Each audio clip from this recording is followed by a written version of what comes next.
A ship sails through calm waters on a clear day. On the ship are a crew of pirates, who are escorting 100 slaves to another continent. One of these slaves is a strange boy, who quickly becomes acquainted with the others. A few days seem to pass before the ship is hit by a massive storm, as the crew ends up sailing through a forbidden area. To prevent the ship from sinking and save their own lives, the crew begins to kill the slaves. One by one, they all die protecting the boy and the woman who is pregnant. And just when they're about to be killed, this happens.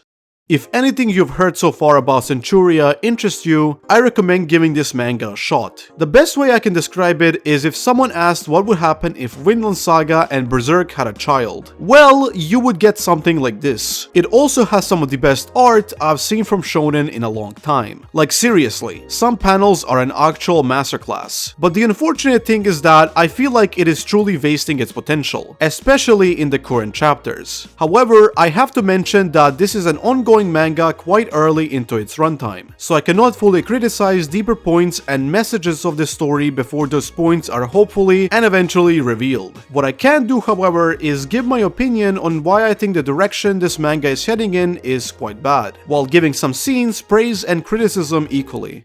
As said before, this manga follows a boy named Julian, who is suspiciously similar to Thorfinn, and he ends up surviving the slave ship with the power of the sea god, in turn being given a baby to take care of. What this manga does really well right from the beginning is subtlety. You are left to wonder what that massive sea monster was and what other strange beings this world houses. Julian was also given a power which allows him to perform some crazy feats, but with that he was also given 100 lives. This will be something I will talk about a bit later. After fighting some strange water serpent monsters and seemingly losing a couple of lives, he ends up reaching land where he meets two people, Titi and this badass looking knight called Angwal, who is also a hot woman. Now, I think this is where I want to praise this manga a bit because the concept of having the main character look after a baby while looking after themselves at the same time is quite cool, especially in a dark fantasy world like this, and I think there are quite a few examples of where this is done well. However, this scene with Angwal is also where something kind of weird happens. Julian says that every single slave on that ship was very kind.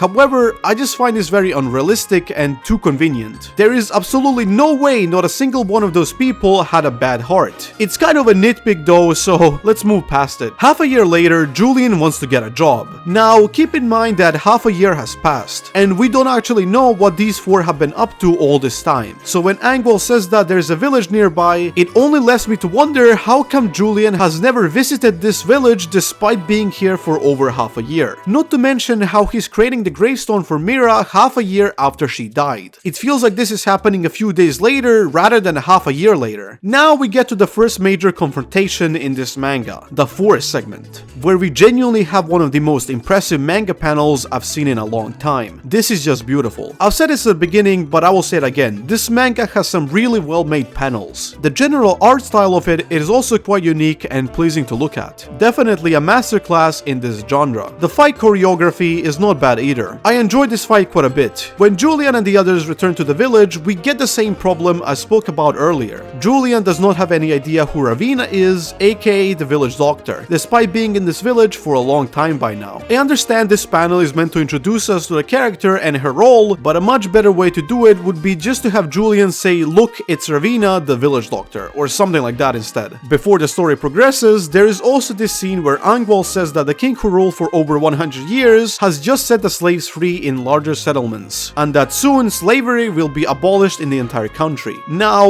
why hasn't the king done this like 90 years before this point? Why wait for so long to do something like this if the citizens of this country regard him as a figure of such respect? It's pretty weird. However, I do like this house building sequence. I also really like this panel. Goddamn. And lastly, this one. This is the best panel. This current battle is the climax of the village part of the story, and I like Angwal's character arc here and her battles. The way her mind shifts from loyalty to the king to loyalty to her loved ones is done surprisingly well, and her fight with the ironclad guy is probably my favorite fight in this story. This is where we also get introduced to the main antagonist so far, Arcos, who is, well, the edgy and cocky trope type of villain, but I think he does his job well to the point of actually giving the reader satisfaction for when he finally does fall, especially because he gets a backstory and a bonus chapter full fully dedicated to his daily life. I really appreciate this because small things like this really play an effect into how we perceive the character. However, this is also where my main issue with the concept of the main character's power comes into play. See, when Arcos beheads Julian, that is considered Julian's first death, as we see the soul of the old man from the ship departing. Yeah, the first death out of 100.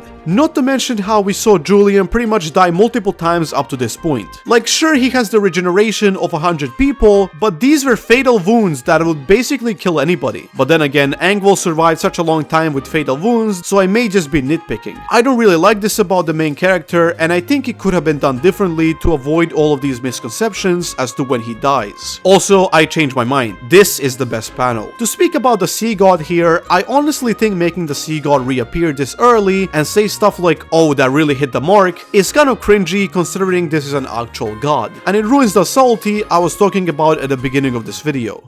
Okay, after this is a massive turning point in the story, where the Prophet creates some sort of gang that is meant to eliminate the main character without the king's knowledge. Julian, Diana, and Titi also flee to another country, leading us into a 5-year time skip. Now, a time skip was definitely going to be necessary eventually. However, a 5-year one is quite far-fetched due to how the plot points start to break apart. It took 5 years for the Prophet to amass an actual army to fight Julian, who also doesn't really age at all in these 5 years, and I find that really weird, especially because he's a kid. This army stuff is also not really presented well, nor is it explored how they even found his location and why it took so long, other than a gifted one having the power to do so. Also, somehow during these 5 years, the king has not suspected a single thing about anything strange going on and just kept living. Like, nobody in that single country learned about this and tried to warn the king. We also did not see how Julian crossed the border, nor what he did to get to where he is. And lastly, the sister of Arcos waited 5 years to attack Julian despite some assassins coming after him. This is also an issue when you remember that they had no way of tracking Julian's location before the gifted one appeared. So how did these assassins even find him? This is just way too convenient and just straight up stupid. I don't mind that there's a time skip. In fact, I encourage it, but the execution here is horrible. In the time skip, we also meet a character called Lucas. And here's the thing, if his name is Lucas, why not just use that name instead of resorting to a nickname that removes just one letter and calling him Luca? This may be a translation issue, so I won't dwell on it too much. Lacrima's fight against Julian, while extremely forced and convenient, was okay. However, there is just one slight problem with it. After the fight, it is shown that Lacrima is able to clone her body, and my question is, why didn't she use this ability against Julian? One of the last problems I have with it is the fact that it was never really explained what the country they are located in is like at all. I can only hope the story sheds light on this in the future. By the way, I've been hearing a lot that this manga may get cancelled by Shonen Jump, and yeah, I hope that does not happen before we truly see what it has to offer. This manga has a lot of potential, but unfortunately, it really feels like a lot of that potential is being wasted and ruined, especially after the Arcos fight, where the pacing feels way too fast and things are left unexplained. I sincerely hope that this builds up to something actually good, but I have my doubts. Either way, I sort of like this read as short as it was. My favorite aspects of it were probably the subtle elements and how every single antagonist had some sort of backstory, and I'm definitely going to go back to it in the future to see how the story progressed. It is far from being a very good story, but hey, it's cool. As a bonus thing, I like these additional chapters giving slightly more insight into the world. For example, how Angwol would look if she was a Black Knight. Cool stuff.